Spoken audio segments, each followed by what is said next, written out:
আসসালামু আলাইকুম। দেশ এবং দেশের বাইরে যে যেখান থেকে আমার ভিডিও দেখছেন সবাইকে আন্তরিক শুভেচ্ছা এবং অভিনন্দন জানিয়ে শুরু করছি আমার আজকের ভিডিও।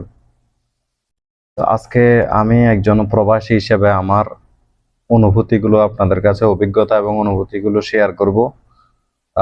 কেন শেয়ার করব? আমার মনে হলো যে আমার অনুভূতি বা অভিজ্ঞতাগুলো যদি আমি আপনাদের মাঝে শেয়ার করি, হয়তো আমার অভিজ্ঞতা থেকে যদি আপনারা কিছুটা সচেতন হন, হয়তো আমার কষ্টের অনুভূতিগুলো শুনে যদি আপনারা কিছুটা সচেতন হন, সেক্ষেত্রে আপনাদের যদি বিন্দু পরিমাণ উপকার হয়, সেটা আমার কাছে অনেক ভালো লাগার বিষয় হবে। সেজন্য আমার ব্যক্তিগত চিন্তাভাবনা থেকে এটা মনে হলো যে আমি আমার প্রবাসের অভিজ্ঞতাগুলো আপনাদের সাথে শেয়ার করি। আসলে আমি একজন সৌদি প্রবাসী, নতুন বলা চলে। আমি আসছি ৭-৮ মাস হয়েছে অলরেডি।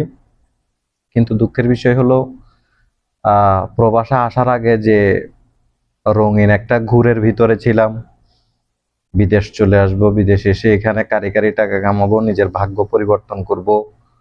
হ্যাঁ, যেভাবে জীবনটাকে সহজ ভেবেছিলাম, এখানে আসার পর মনে হলো যে কোনো এক নতুন স্বপ্ন থেকে বের হলাম।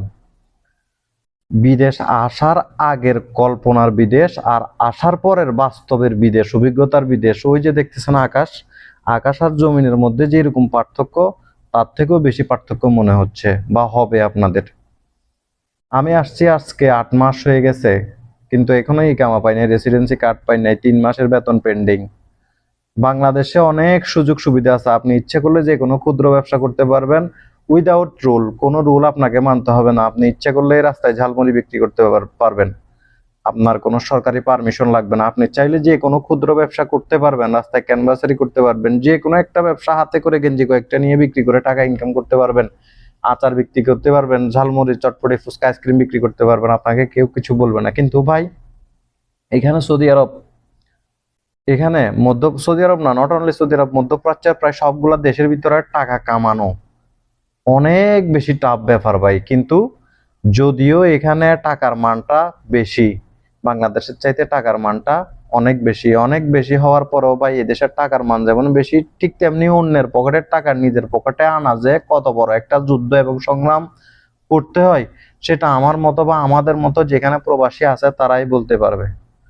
তো আমার বিষয় হচ্ছে, আমি আসছি আজকে, এতদিন হয়ে গেল, ইকামা পেলাম না, কিচ্ছু পেলাম না। এখন ইলিগেল আছি, একবার পুলিশে ধরছে, ৪-৫ ঘন্টা জেলে রেখে ছেড়ে দিছে, বলছে ১ মাসের ভিতরে ইকামা করার জন্য। তো আপনারা আপনারা যারা আসবেন, আমিও আসার আগে অনেক রঙিন বুলি শুনেছি,